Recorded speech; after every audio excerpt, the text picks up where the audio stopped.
Nós estamos lendo do livro Krishna, a Suprema Personalidade de Deus, escrito por Sua Divina Graça, A.C. Bhaktivedanta Swami Prabhupada. Capítulo 88. A liberação do Senhor Shiva. Primeira parte. Como grande devoto de Krishna, o rei Parikshit já era liberado, mas a título de esclarecimento, ele estava fazendo várias perguntas a Shukadeva Goswami. No capítulo anterior, a pergunta do rei Parikshit foi: qual é a meta última dos Vedas? E Shukadeva Goswami explicou o assunto, fornecendo descrições autorizadas da sucessão discipular, desde Sanandana, Narayana Rishi, Narada, Vyasadeva e depois o próprio Shukadeva. A conclusão foi que o serviço devocional, ou Bhakti, é a meta última dos Vedas. Um devoto neófito pode perguntar: se a meta última da vida, ou a conclusão dos Vedas, é elevar-se à plataforma do serviço devocional, então por que se observa que o devoto do Senhor Vishnu não é, de modo geral, materialmente muito próspero, ao passo que um devoto do Senhor Shiva é muito opulento? A fim de esclarecer este assunto, Parikshit Maharaj indagou de Shukadeva Goswami: meu querido Shukadeva Goswami, aqueles que se ocupam na adoração do Senhor Shiva, quer na sociedade humana, quer entre os demônios ou na sociedade dos semideuses, tornam-se materialmente muito opulentos. Embora o próprio Senhor Shiva viva como uma pessoa extremamente pobre. Por outro lado, os devotos do Senhor Vishnu, que é o controlador da deusa da fortuna, não se apresentam muito ricos, e às vezes eles são vistos mesmo sem nenhuma opulência material. O Senhor Shiva vive embaixo de uma árvore ou na neve dos Himalaias. Ele nem sequer constrói uma casa para si mesmo. Porém, os devotos do Senhor Shiva são muito prósperos. Krishna, ou o Senhor Vishnu, contudo, vive muito prosperamente, quer em Vaikunta, quer neste mundo material, mas seus devotos apresentam-se muito pobres. Por que é assim? A pergunta de Maharaj Parikshit é muito inteligente. As duas classes de devotos, a saber, os devotos do Senhor Shiva e os devotos do Senhor Vishnu, estão sempre em desacordo. Até mesmo hoje em dia na Índia, estas duas classes de devotos ainda lançam críticas mútuas, e especialmente no sul da Índia, os seguidores de Ramanujacharya e os seguidores de Shankaracharya realizam reuniões ocasionais para chegar ao entendimento da conclusão védica. De um modo geral, os seguidores de Ramanujacharya saem vitoriosos em tais encontros. Assim, Parikshit Maharaj desejou esclarecer a situação, fazendo essa pergunta a Shukadeva Goswami. O fato do Senhor Shiva viver como um homem pobre, embora seus devotos tenham grande opulência, ao passo que o Senhor Krishna, ou o Senhor Vishnu, seja sempre opulento e seus devotos sejam pobres, é uma situação que parece contraditória e intrigante para uma pessoa de discriminação.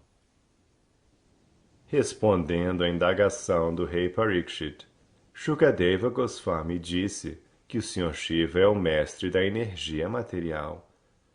A energia material é representada pela deusa Durga, e porque o Senhor Shiva é seu esposo, a deusa Durga está completamente sob seu controle.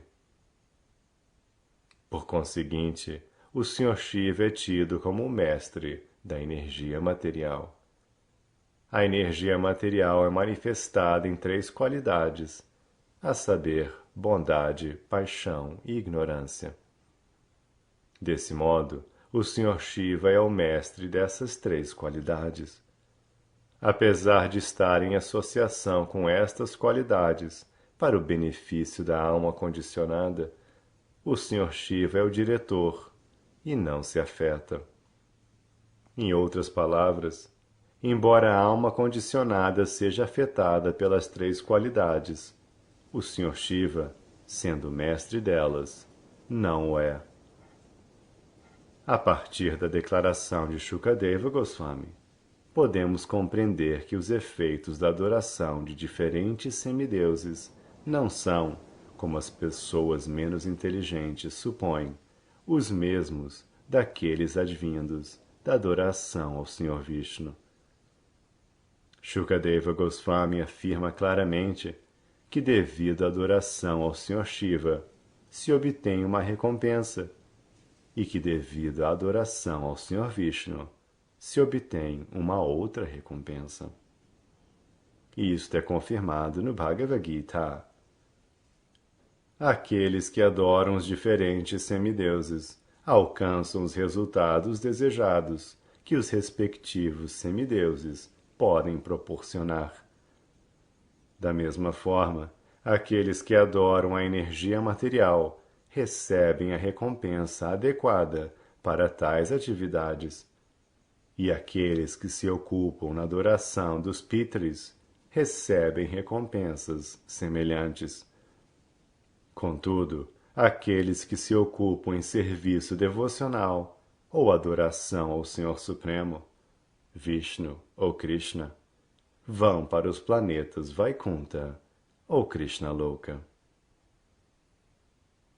Não é possível se aproximar da região transcendental, ou Paravyoma, ou céu espiritual, adorando-se o Sr. Shiva, Brahma ou qualquer outro semideus.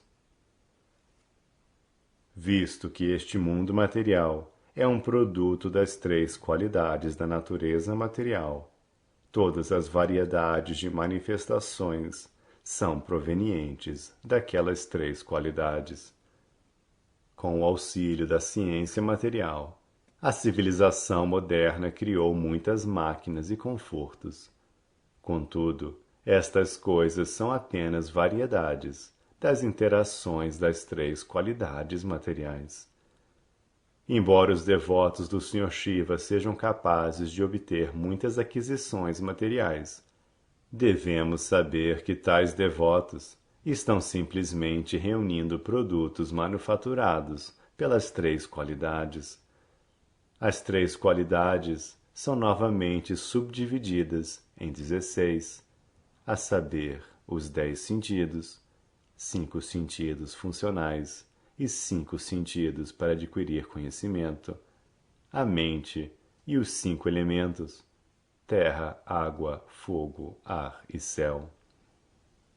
Estes 16 itens são extensões das 3 qualidades. A felicidade ou opulência material significa a satisfação dos sentidos, especialmente dos órgãos genitais, da língua e da mente. Através do exercício de nossas mentes, criamos muitas coisas prazerosas, meramente para o desfrute dos órgãos genitais e da língua.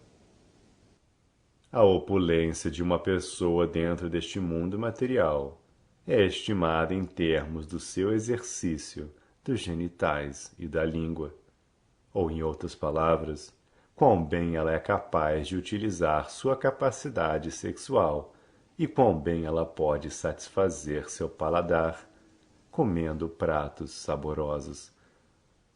O progresso material da civilização exige a criação de objetos de desfrute por meio de elucubrações mentais, unicamente para produzir felicidade com base nestes 2 princípios: prazeres para os órgãos genitais e prazeres para a língua. Aqui está inserida a resposta para a questão do rei Parikshit, feita a Shukadeva Goswami, quanto ao fato dos adoradores do Sr. Shiva serem tão opulentos. Os devotos do Sr. Shiva são opulentos em termos das qualidades materiais. Na verdade, o chamado progresso da civilização é a causa do enredamento na existência material. De fato, não é avanço, e sim degradação. A conclusão é que, como o Sr. Shiva é o mestre das três qualidades, seus devotos recebem coisas manufaturadas pelas interações dessas qualidades para a satisfação dos sentidos. No entanto, no Bhagavad Gita, obtemos instrução do Sr. Krishna de que se deve transcender esta existência qualitativa. Nistraigunyo Bhavarjuna.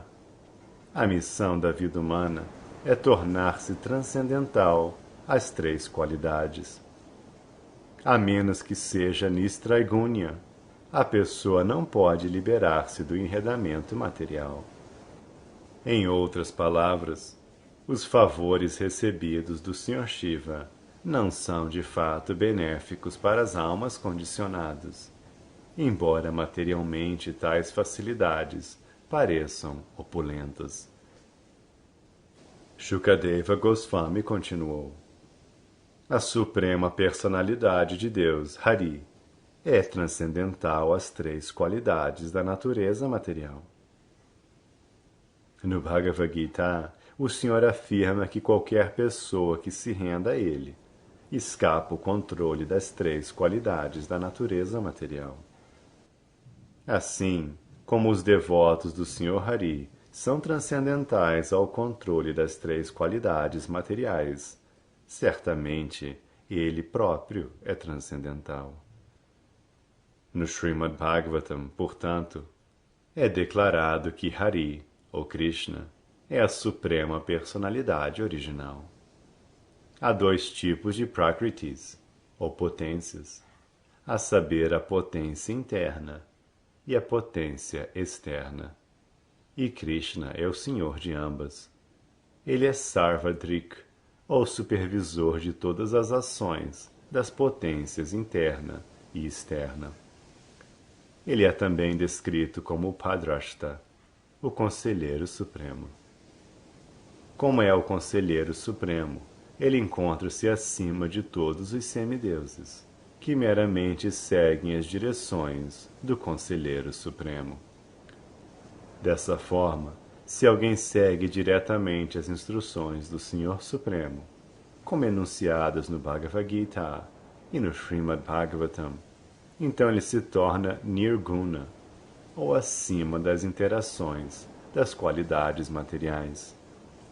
Ser Nirguna significa ser desprovido de opulências materiais, porque, como explicamos, a opulência material implica num aumento das ações e reações das três qualidades materiais.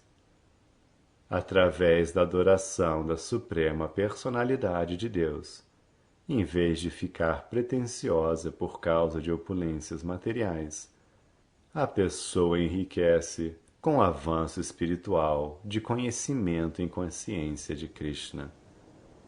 Tornar-se Nirguna significa alcançar a paz eterna, o destemor, a religiosidade, conhecimento e renúncia. Todos esses são sintomas de alguém que se livra da contaminação das qualidades materiais.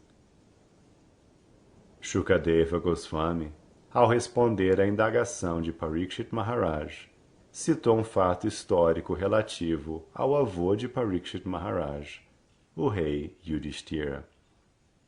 Ele disse que depois de terminar o sacrifício de Ashvamedha, na grande arena de sacrifícios, o rei Yudhishthira, na presença de grandes autoridades, inquiriu do Sr. Krishna sobre o mesmo ponto.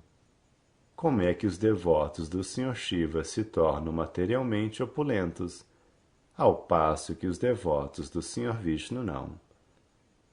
Shukadeva Goswami especificamente se referiu ao rei Yudhishthira como seu avô, de forma que Maharaj Parikshit fosse estimulado a pensar que ele estava ligado a Krishna e que seus avós estavam intimamente relacionados com a suprema personalidade de Deus.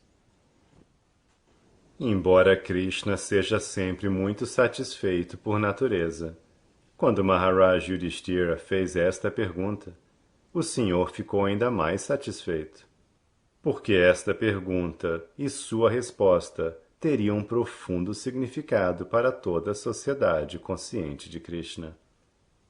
O que quer que o Senhor Krishna fale para um devoto específico, destina-se não apenas àquele devoto, mas para toda a sociedade humana. As instruções da Suprema Personalidade de Deus são importantes até mesmo para o Senhor Brahma, o Senhor Shiva e para outros semideuses. Quem não tirar vantagem das instruções da Suprema Personalidade de Deus, que desce a este mundo material para o benefício de todas as entidades vivas, é certamente muito desafortunado. O Sr. Krishna respondeu à pergunta de Maharaj Yudhishthira com as seguintes palavras: se eu favorecer um devoto e especialmente desejar cuidar dele, a primeira coisa que faço é tirar suas riquezas. Quando o devoto fica pobre ou numa situação de penúria, seus parentes e membros familiares não mais se importam com ele, e na maioria dos casos, eles o abandonam. Portanto, o devoto se torna duplamente infeliz. Primeiro de tudo, o devoto fica infeliz porque suas riquezas lhe foram tiradas por Krishna, e ele fica ainda mais triste quando seus parentes o largam devido à sua pobreza.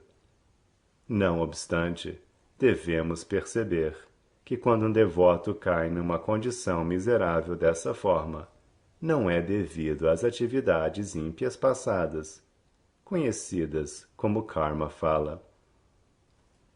A pobreza do devoto é uma criação da personalidade de Deus.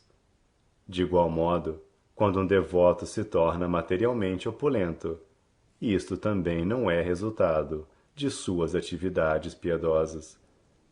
Em ambos os casos, quer o devoto empobreça ou enriqueça, o arranjo é elaborado pela Suprema Personalidade de Deus.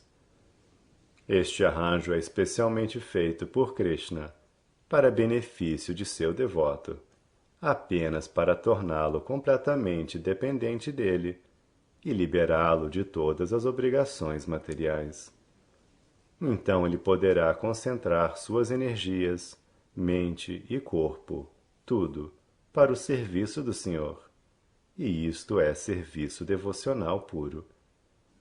Portanto, no Narda Pancharatra explica-se que Sarvopari Vinirmuktam, que significa libertar-se de todas as designações. As obras realizadas para a família, sociedade, comunidade, nação ou humanidade são todas designações. Pertenço a esta sociedade, pertenço a esta comunidade, pertenço a esta nação, pertenço a esta espécie de vida. Tais identificações são todas meramente designações. Quando, pela graça do Senhor, um devoto é liberado de todas as designações, seu serviço devocional é realmente Naishkarmya. Os Gyanis são muito atraídos pela posição de Naishkarmya, na qual as ações da pessoa não mais apresentam efeitos materiais. As atividades do devoto são isentas de efeitos materiais, e assim, estas atividades não se encontram mais na categoria de karma phalam, ou atividades fruitivas. Como foi explicado anteriormente pelos Vedas personificados, a felicidade e o sofrimento de um devoto são produzidos pela personalidade de Deus, e o devoto, portanto, não se preocupa se ele está em felicidade ou em sofrimento. Ele continua com seus deveres, executando serviço devocional. Embora seu comportamento pareça estar sujeito às ações e reações das atividades fruitivas, ele está realmente livre dos resultados da ação. Pode-se questionar por que o devoto é colocado pela personalidade suprema em tais tribulações. A resposta é que este tipo de arranjo elaborado pelo Senhor é exatamente como a zanga ocasional de um pai para com seus filhos. Porque o devoto é uma alma rendida e está sob o cuidado do Senhor Supremo, qualquer que seja a condição de vida que o Senhor o coloque, quer seja de felicidade, quer seja de tristeza, deve-se compreender que por trás deste arranjo existe um grande plano elaborado pela personalidade de Deus. Por exemplo, o Sr. Krishna colocou os Pandavas numa situação tão aflitiva que até mesmo o avô Bhishma não foi capaz de compreender como tal tribulação pudera ocorrer. Ele lamentou que, apesar de toda a família dos Pandavas estar sob a direção do rei Yudhishthira, o rei mais piedoso, e protegida pelos dois grandiosos guerreiros, Bhima e Arjuna, e embora, acima de tudo, os Pandavas fossem todos amigos íntimos e parentes do Sr. Krishna, eles ainda assim tiveram de se submeter a tais tribulações. Mais tarde, contudo, foi provado que este fora o plano da suprema personalidade de Deus, Krishna, como parte de sua grande missão de aniquilar os descrentes e proteger os devotos. Uma outra pergunta pode ser levantada. Qual é a diferença entre um devoto e um homem comum, visto que ambos são postos em diferentes espécies de condições felizes e infelizes? O devoto por arranjo da personalidade de Deus e o homem comum como resultado de seus feitos passados. Como é que o devoto é melhor que o karmi comum? A resposta é que os karmis e os devotos não estão no mesmo nível. Em qualquer condição de vida que o karmi seja colocado, ele continua no ciclo de nascimentos e mortes, porque a semente do karma, ou atividade fruitiva, está lá e frutifica sempre que houver uma oportunidade. Pela lei do karma, um homem comum está eternamente enredado em repetidos nascimentos e mortes, ao passo que a felicidade ou a infelicidade do devoto, não estando sujeitas às leis do karma, faz parte de um arranjo temporário do Senhor Supremo, o qual não enreda o devoto. Tal arranjo é elaborado pelo Senhor apenas para servir a um propósito momentâneo. Se um karmi executar atos auspiciosos, ele será elevado aos planetas celestiais. E se executar atos ímpios, ele será colocado numa situação infernal. Contudo, quer o devoto haja de uma suposta maneira piedosa ou ímpia, ele não é nem elevado nem degradado, mas é transferido para o reino espiritual. Logo, a felicidade e a infelicidade de um devoto e aquelas de um karmi não estão no mesmo nível.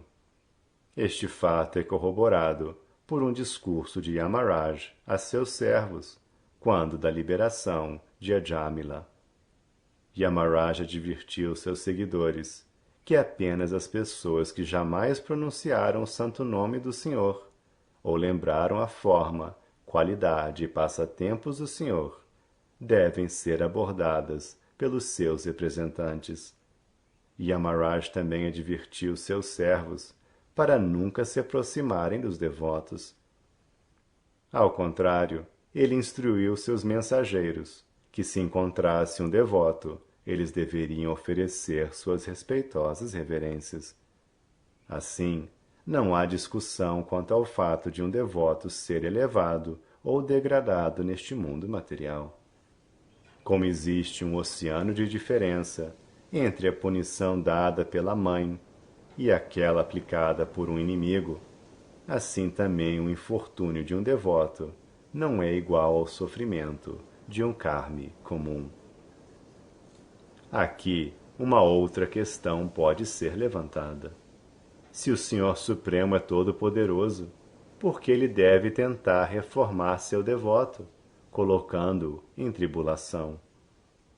A resposta é que quando a Suprema Personalidade de Deus coloca seu devoto numa situação aflitiva, não é sem propósito.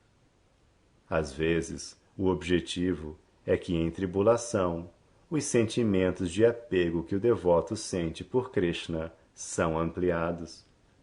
Por exemplo, quando Krishna, antes de deixar a capital dos Pandavas, em direção à sua residência, pediu permissão a Kunti Devi para partir, ela disse: Meu querido Krishna, no nosso infortúnio, você sempre esteve presente conosco. Agora, como fomos elevados a uma posição real, você está nos deixando. Em vista disso, eu preferiria viver em tribulação do que lhe perder. Quando um devoto é colocado numa situação de aflição, suas atividades devocionais são intensificadas. Por conseguinte, para mostrar favor especial ao devoto, o Senhor às vezes o coloca em dificuldades. Ademais, afirma-se que a doçura da felicidade é mais doce àqueles que experimentaram a amargura. O Senhor Supremo vem a este mundo material apenas para proteger seus devotos das situações aflitivas. Em outras palavras, se os devotos não se encontrassem em tribulações, o Senhor não viria. Quanto ao extermínio dos demônios ou descrentes, executado por ele, isto poderia ser facilmente executado por suas várias energias, exatamente como os Asuras são mortos por sua energia externa, a deusa Durga. Logo, o Senhor não precisa descer pessoalmente para aniquilar tais demônios, mas quando seu devoto encontra-se em tribulação, ele deve vir. O Senhor Nrsingadeva apareceu não a fim de matar Hiranyakashipu, mas para salvar Prahlada Maharaj e conceder-lhe suas bênçãos. Ou seja, porque Prahlad Maharaj foi posto numa situação difícil, o Senhor apareceu. Depois de uma noite escura e densa, a luz do sol na manhã é muito agradável. Quando há um calor escaldante, a água fria é muito prazerosa. E quando há frio cortante, a água quente proporciona bem-estar. De igual modo, quando um devoto, depois de passar tribulação no mundo material, desfruta de felicidade espiritual concedida pelo Senhor, sua posição é ainda mais prazerosa e agradável. O Senhor continuou: Quando meu devoto é desprovido de todas as riquezas e abandonado por seus parentes, amigos e membros familiares, porque não tem ninguém para cuidar dele, ele refugia-se completamente nos pés de lótus do Senhor. Srila Narottama Das Thakur cantou a este respeito: Meu querido Sr. Krishna, ó filho de Nanda Maharaj, você agora está diante de mim com Srimati Radharani, a filha do rei Vrishabhanu. Agora estou me rendendo a você. Por obséquio, aceite-me e não me despreze. Não tenho outro abrigo, exceto você. Assim, quando um devoto é posto numa suposta condição miserável e é desprovido de riquezas e família, ele tenta reviver sua posição original de opulência material. Contudo, embora ele tente repetidas vezes, Krishna sempre retira todos os seus recursos. Então, ele finalmente fica desapontado com as atividades materiais, e neste estágio de frustração em todos seus esforços, ele pode se render plenamente à suprema personalidade de Deus.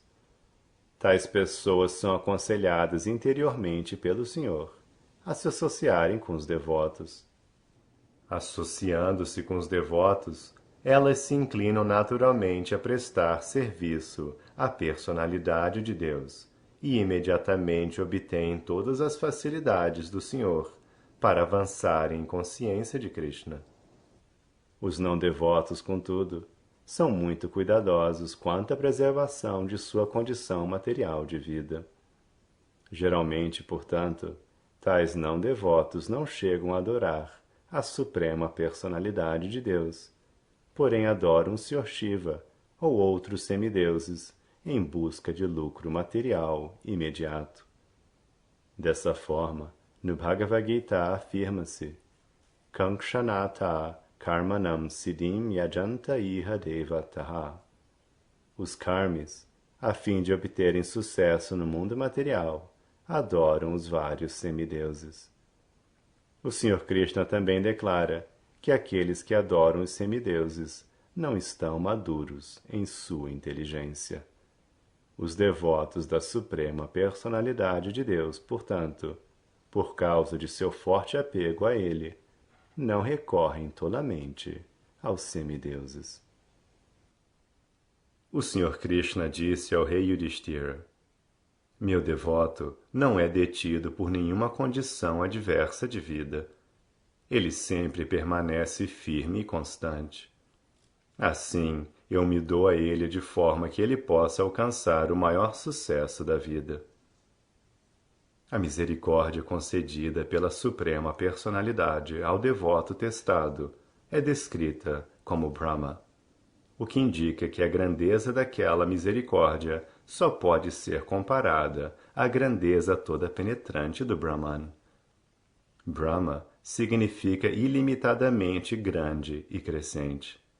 Aquela misericórdia também é descrita como Paramam, pois ela não tem comparação neste mundo material, e é também chamada Shukshmam, muito fina. A misericórdia do Senhor concedida ao devoto não é apenas ilimitadamente grande, mas da mais fina qualidade de amor transcendental entre o devoto e o Senhor. Tal misericórdia é adicionalmente descrita como Chinmatram, completamente espiritual. O uso da palavra Matram indica espiritualidade absoluta, sem vestígio de qualidades materiais. Essa misericórdia também é chamada Sat, eterna, e Anantakam, ilimitada. Visto que o devoto do Senhor recebe tal benefício espiritual ilimitado, por que então ele deveria adorar os semideuses? Um devoto de Krishna não adora o Sr. Shiva, ou Brahma, ou qualquer outro semideus subordinado. Ele dedica-se completamente ao serviço transcendental amoroso, à suprema personalidade de Deus. Shukadeva Goswami continuou: os semideuses, liderados pelo Sr. Brahma e pelo Sr. Shiva, incluindo o Sr. Indra, Chandra, Varuna e outros, são facilmente satisfeitos, ou muito rapidamente irados, pelo bom ou mau comportamento de seus devotos. Contudo, esta não é a realidade em relação à suprema personalidade de Deus, Vishnu.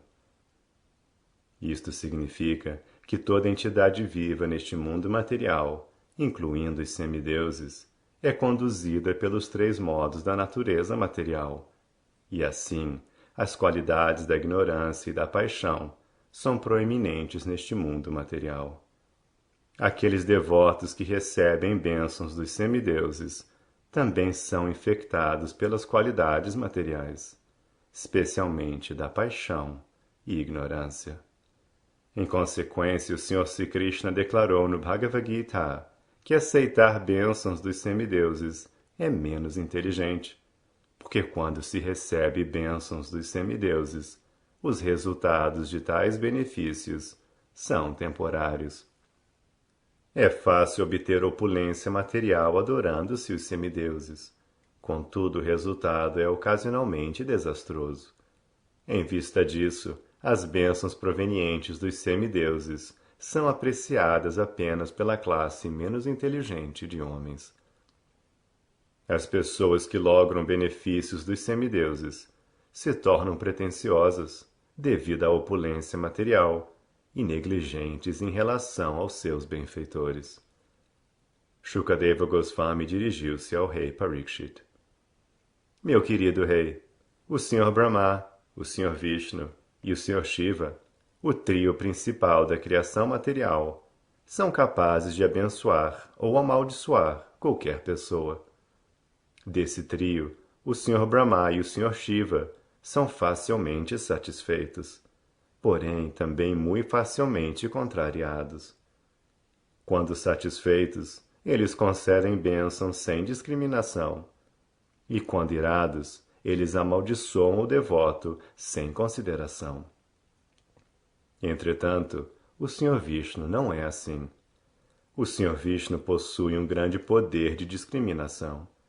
Sempre que um devoto deseja algo do Sr. Vishnu, ele considera se tal bênção será, em última instância, benéfica para o devoto. O Sr. Vishnu nunca concede um benefício que será, no final, desastroso para o devoto. Por meio de sua natureza transcendental, ele é sempre misericordioso. Portanto, antes de proporcionar qualquer bênção, ele considera se esta será de proveito para o devoto.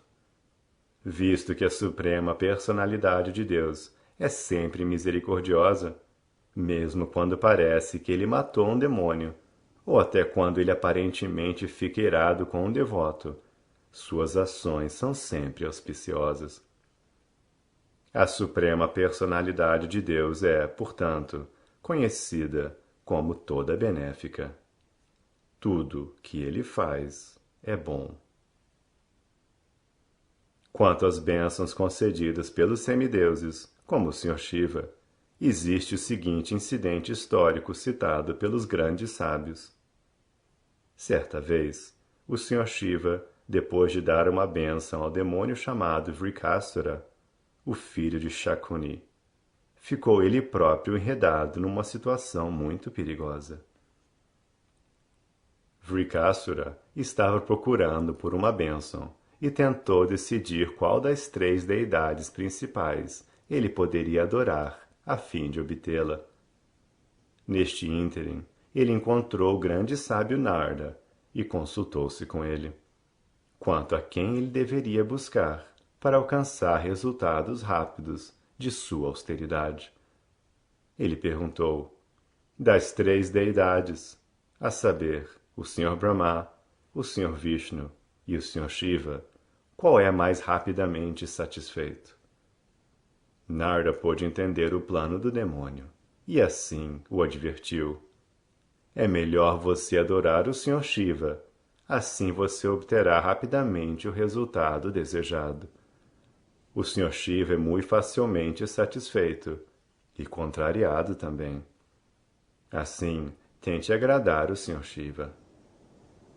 Narda também citou incidentes onde demônios como Ravana e Banasura enriqueceram com enormes opulências, simplesmente satisfazendo o Sr. Shiva com orações. Como o excelso sábio estava familiarizado com a natureza do demônio Vrikasura, ele não o aconselhou a se aproximar de Vishnu ou do Sr. Brahma. Pessoas como Vrikasura, que estão no modo da ignorância material, não podem adotar a adoração a Vishnu. Após receber as instruções de Narda, o demônio Vrikasura foi até Kedaranatha. O lugar de peregrinação de Kedaranatha ainda existe próximo a Kashmir. Está quase sempre coberto de neve, porém, por uma parte do ano, durante o mês de julho, é possível ver a deidade e os devotos vão até lá para oferecer seus respeitos. Kedaranatha destina-se aos devotos do Sr. Shiva. De acordo com o princípio védico, quando se oferece algo para as deidades comerem, a oferenda é feita no fogo. Logo, um fogo de sacrifício é requerido em todas as espécies de cerimônias. É especificamente enunciado nos Shastras que os deuses devem receber qualquer coisa para comer através do fogo. Em vista disso, o demônio Vrikasura foi a Kedaranatha e acendeu um fogo sacrificial para agradar o Sr. Shiva. Depois de acender o fogo em nome de Shiva, ele começou a oferecer sua própria carne, cortando-a de seu corpo, a fim de satisfazer o Sr. Shiva. Aqui temos uma adoração no modo da ignorância. No Bhagavad Gita são mencionados diversos tipos de sacrifícios. Alguns sacrifícios estão no modo da bondade, outros no modo da paixão, e ainda outros no modo da ignorância. Há diferentes tipos de tapasya e adoração, porque existem distintos tipos de pessoas neste mundo. Contudo, a tapasya última, a consciência de Krishna, é a yoga suprema e o sacrifício supremo. Como confirmado no Bhagavad Gita, a yoga mais elevada é pensar sempre no Sr. Krishna dentro do coração, e o sacrifício mais elevado é executar Sankirtana Yagya. O Bhagavad Gita declara que os adoradores de semideuses perderam sua inteligência. Como será revelado mais tarde neste capítulo, Vrikasura queria satisfazer o Sr. Shiva para um objetivo material de terceira classe, que era temporário e sem benefício real. Os asuras, ou as pessoas no modo da ignorância, aceitam tais bênçãos dos semideuses.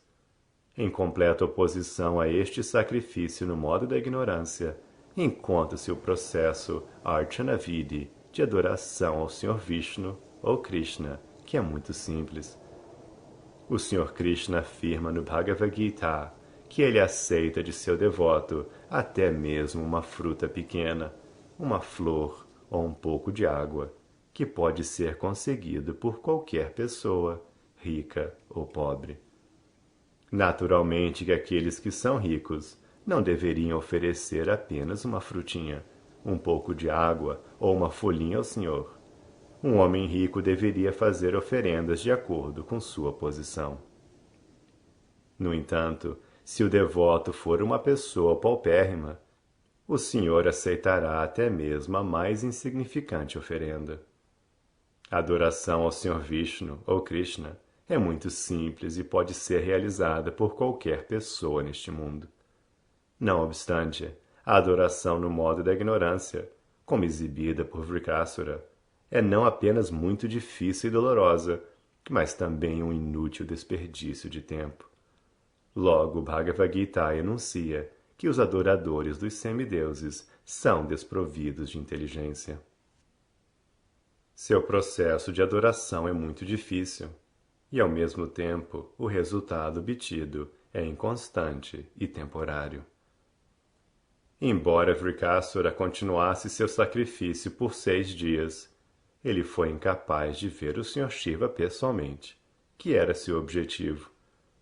Ele desejava vê-lo face a face e implorá-lo por sua bênção. Temos outro contraste entre os demônios e os devotos. O devoto tem confiança de qualquer coisa que lhe ofereça a deidade, em pleno serviço devocional, é aceito pelo Senhor. Mas um demônio quer ver sua deidade adorável face a face, de forma que ele possa receber a bênção diretamente. Um devoto não adora Vishnu ou Krishna em busca de benefícios. Desse modo, o devoto é chamado Akama, livre de desejos, enquanto que um não devoto é chamado Sarvakama, ou desejoso de tudo. No 7º dia, o demônio Vrikasura decidiu que ele deveria cortar sua própria cabeça e oferecê-la para satisfazer o Sr. Shiva. Então, ele banhou-se num lago nas proximidades e, sem enxugar o corpo e cabelo, ele preparou-se para a decapitação. De acordo com o sistema védico, o animal a ser oferecido em sacrifício deve ser primeiro lavado e então, enquanto se encontra molhado, sacrificado. Assim, quando o demônio estava se preparando para cortar a própria cabeça, o Sr. Shiva ficou muito compassivo. Essa compaixão é um sintoma da qualidade da bondade. O Sr. Shiva é chamado Trilinga, uma mistura das três qualidades materiais. Portanto, sua manifestação de natureza compassiva é um sinal da qualidade da bondade. Essa compaixão, entretanto, está presente em toda entidade viva. A compaixão do Sr. Shiva foi despertada, não porque o demônio estivesse oferecendo sua carne em sacrifício, mas porque ele estava prestes a cometer suicídio. Esta é uma compaixão natural. Mesmo se um homem comum vir alguém se preparando para se matar, ele tentará salvá-lo. Ele age dessa maneira automaticamente. Não há necessidade de apelar a ele. Logo, quando o Sr. Shiva apareceu do fogo para impedir o suicídio do demônio, este ato não foi um grande favor de sua parte. O toque do Sr. Shiva salvou o demônio de cometer suicídio. Suas feridas corporais sararam imediatamente e seu corpo voltou à forma anterior. Em seguida, o Sr. Shiva disse ao demônio: Meu querido Vrikasura, você não precisa cortar sua cabeça. Você pode pedir-me qualquer benefício que deseje e atenderei seu pedido. Não sei por que você queria decapitar-se para minha satisfação. Fico satisfeito até mesmo com uma pequena oferenda de água. Na verdade, seguindo-se o processo védico, o Shiva Linga, ou a forma do Sr. Shiva no templo, é adorada simplesmente pelo oferecimento de água do Ganges, porque se diz que o Sr. Shiva fica muito satisfeito quando a água do Ganges é derramada sobre sua cabeça. De uma forma geral, os devotos oferecem água do Ganges e as folhas da árvore bilva, que se destinam especialmente à oferenda ao Sr. Shiva e à deusa Durga. A fruta desta árvore também é oferecida ao Sr. Shiva. O Sr. Shiva garantiu a Vrikasura que ele fica satisfeito por meio de um processo muito simples de adoração. Então, por que ele estava tão ansioso para cortar sua cabeça? E por que ele estava se submetendo a tantas dores, dilacerando seu corpo e oferecendo-o no fogo? Não havia necessidade de tais penitências. De qualquer forma, devido à compaixão e simpatia, o Sr. Shiva preparou-se para lhe dar qualquer tipo de bênção que ele desejasse. Quando o demônio recebeu esse tipo de oferta do Sr. Shiva, ele rogou por um tipo abominável e temeroso de benefício. O demônio era muito pecaminoso, e as pessoas pecaminosas não sabem que tipo de bênção rogar da deidade. Portanto, ele pediu ao Sr. Shiva que ele fosse investido de tanto poder, que assim que ele tocasse a cabeça de qualquer pessoa, esta imediatamente racharia e a pessoa morreria. Os demônios são descritos no Bhagavad Gita como Duskritis, ou descrentes. Kriti significa muito meritoso, porém quando Du é adicionado, a palavra passa a significar abominável. No lugar de se renderem à suprema personalidade de Deus, os Duskritis adoram diferentes semideuses, com o objetivo de lograrem benefícios materiais abomináveis. Embora os Duskritis possuam inteligência e mérito, essas suas qualidades são utilizadas para atividades abomináveis. Às vezes, por exemplo, os cientistas materialistas inventam uma arma mortífera. Essa pesquisa científica objetivando uma tal invenção naturalmente exige uma grande inteligência. No entanto, ao invés de inventar algo benéfico para a sociedade humana, eles inventam alguma coisa para acelerar a morte, que já está garantida a todos. Eles não podem exibir seu poder meritório inventando algo que possa salvar o homem da morte. Ao contrário, eles criam armas que aceleram o processo da morte. De igual modo, Vrikasura, No lugar de pedir ao Sr. Shiva alguma coisa para o benefício da sociedade humana, pediu algo muito perigoso aos seres humanos. O Sr. Shiva é poderoso o suficiente para conceder qualquer bênção. Assim o demônio poderia ter lhe pedido algo benéfico. Contudo, para seu interesse pessoal, ele solicitou que quando a cabeça de alguém fosse tocada por ele, tal pessoa morresse de imediato. O Sr. Shiva pôde entender o motivo do demônio e sentiu muito por lhe ter assegurado qualquer bênção que ele desejasse. Ele não podia retirar sua promessa, logo ficou muito pesaroso em seu coração em ter de oferecer algo tão perigoso à sociedade humana. Os devotos da personalidade de Deus jamais solicitam qualquer benefício do Sr. Vishnu ou Krishna, e mesmo se eles pedirem alguma coisa do Senhor, tal coisa não é de forma alguma perigosa para a sociedade humana. Esta é a diferença entre os demônios e os devotos, ou adoradores do Sr. Shiva e os adoradores do Sr. Vishnu. Enquanto Shukadeva Goswami narrava a história de Vrikasura, ele dirigiu-se a Maharaj Parikshit como Bharata, referindo-se ao nascimento do rei Parikshit numa família de devotos. Maharaj Parikshit foi salvo pelo Sr. Krishna enquanto se encontrava no ventre de sua mãe. Mais tarde ele poderia ter solicitado ao Senhor que o salvasse novamente da maldição de um Brahmana, mas ele assim não o fez. Todavia, o demônio queria se tornar imortal, matando a todos com o toque de sua mão. O Sr. Shiva foi capaz de compreender isto, porém, como ele havia prometido, ele concedeu a bênção.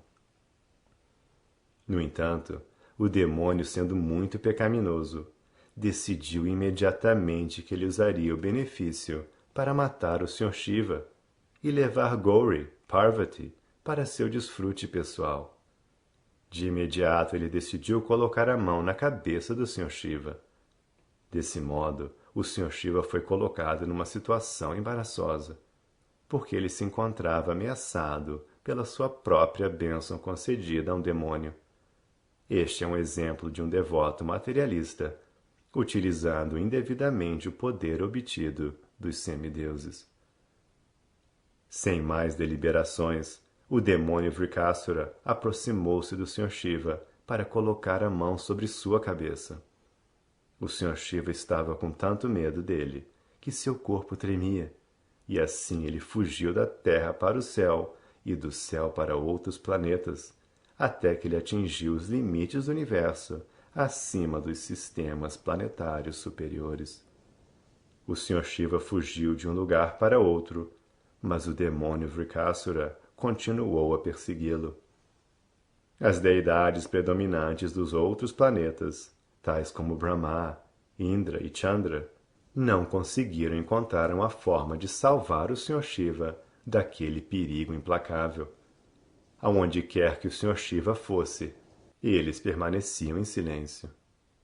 Finalmente o Sr. Shiva aproximou-se do Sr. Vishnu, que está situado neste universo no planeta conhecido como Svetadvipa. Svetadvipa é o planeta Vaikunta local, além da jurisdição da influência da energia material. O Sr. Vishnu, em sua característica onipenetrante, está presente em toda parte. Entretanto, onde quer que ele permaneça pessoalmente, instala-se aí a atmosfera de Vaikunta. O Bhagavad Gita declara que o Senhor permanece no interior do coração de todas as entidades vivas. Dessa forma, o Senhor está no coração de muitas entidades vivas de baixo nascimento.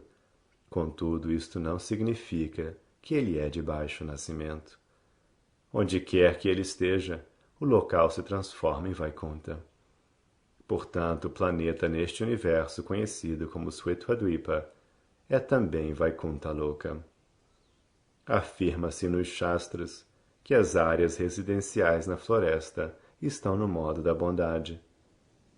Os espaços residenciais nas metrópoles cidades e vilas encontram-se no modo da paixão, e as habitações localizadas numa atmosfera em que há indulgência nas 4 atividades pecaminosas de sexo ilícito, intoxicação, ingestão de carne e jogos de azar, estão no modo da ignorância.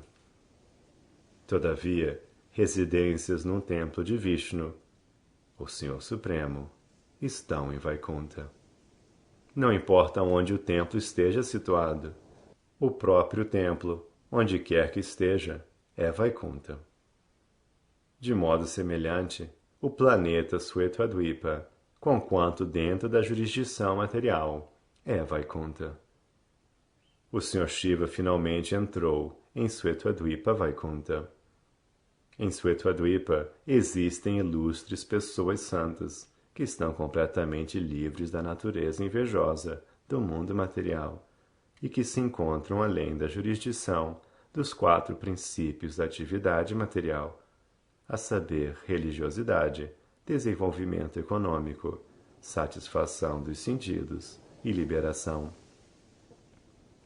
Qualquer pessoa que entre naquele planeta Vaikunta jamais retorna a este mundo material.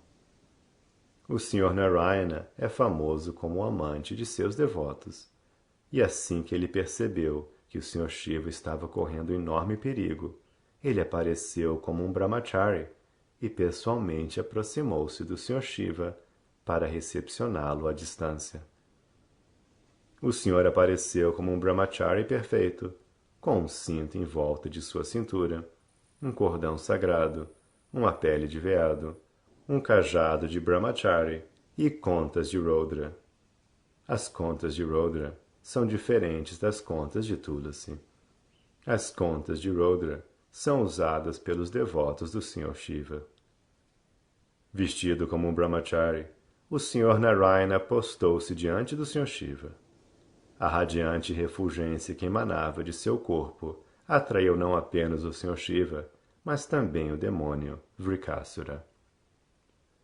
O Sr. Narayana ofereceu seus respeitos e reverências a Vrikasura para atrair sua atenção e simpatia.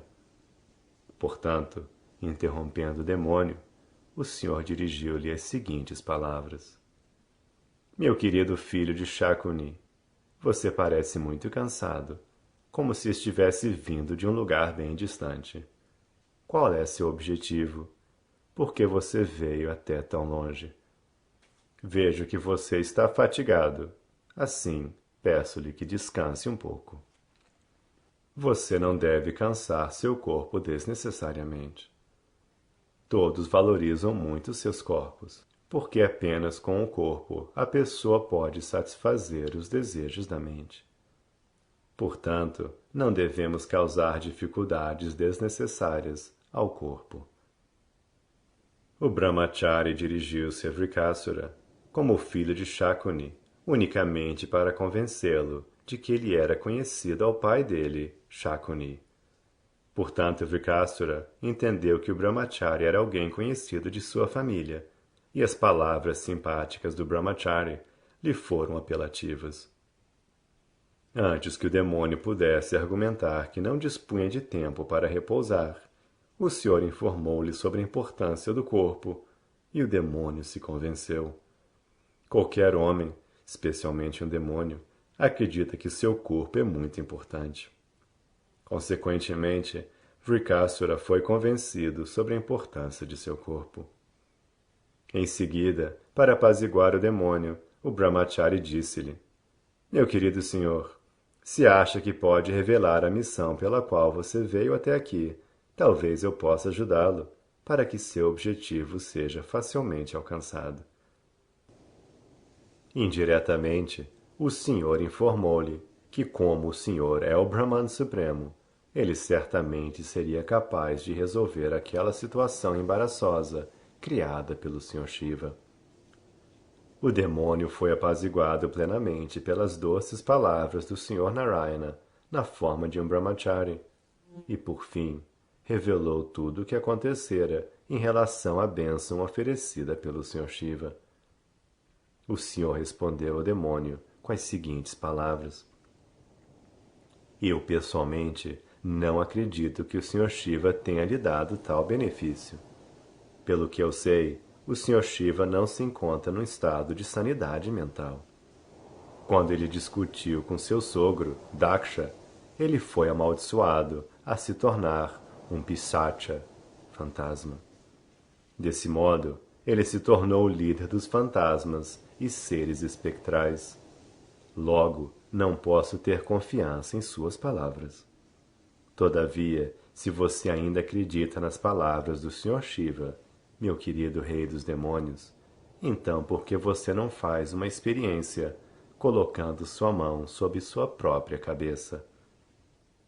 Se a bênção for falsa, aí você pode imediatamente matar esse mentiroso Sr. Shiva, de forma que no futuro ele não ouse mais lhe conceder bênçãos falsas. Portanto, por meio das doces palavras do Sr. Narayana e pela expansão de sua ilusão superior, o demônio ficou confuso e, de fato, esqueceu-se do poder do Sr. Shiva e de sua bênção. Assim ele foi facilmente persuadido a colocar sua mão sobre a própria cabeça. Assim que o demônio fez isso, sua cabeça rachou, como se atingida por um raio, e ele morreu imediatamente. Do céu os semideuses derramaram flores sobre o Sr. Narayana, louvando-o com gritos de todas as glórias e todas as graças, oferecendo-lhe reverências. Com a morte de Vrikasura, todos os cidadãos nos sistemas planetários superiores, a saber, os semideuses, os Pitris, os Gandharvas e os habitantes de Janaloka, derramaram flores sobre a personalidade de Deus. Portanto, o Sr. Vishnu, na forma de um brahmachari, libertou o Sr. Shiva de um perigo iminente e salvou toda a situação. Em seguida, o Sr. Narayana informou ao Sr. Shiva que este demônio Vrikasura fora morto como resultado de suas atividades pecaminosas. Ele era especialmente pecaminoso e ofensivo porque desejou testar seu próprio mestre, o Sr. Shiva. O Sr. Narayana então disse ao Sr. Shiva: Meu querido senhor, uma pessoa que comete uma ofensa a grandes almas não pode continuar a existir. Ela é extinta por meio de suas próprias atividades pecaminosas, e isto é deveras verdade em relação a este demônio, que cometeu tamanha ofensa contra você. Assim, pela graça da Suprema Personalidade de Deus, Narayana, que é transcendental a todas as qualidades materiais, o Sr. Shiva foi salvo de ser morto por um demônio. Qualquer pessoa que escute esta história com fé e devoção certamente se libera do enredamento material, bem como das garras dos inimigos. Neste ponto, encerram-se os significados Bhaktivedanta do capítulo 88 de Krishna, intitulado A Liberação do Sr. Shiva.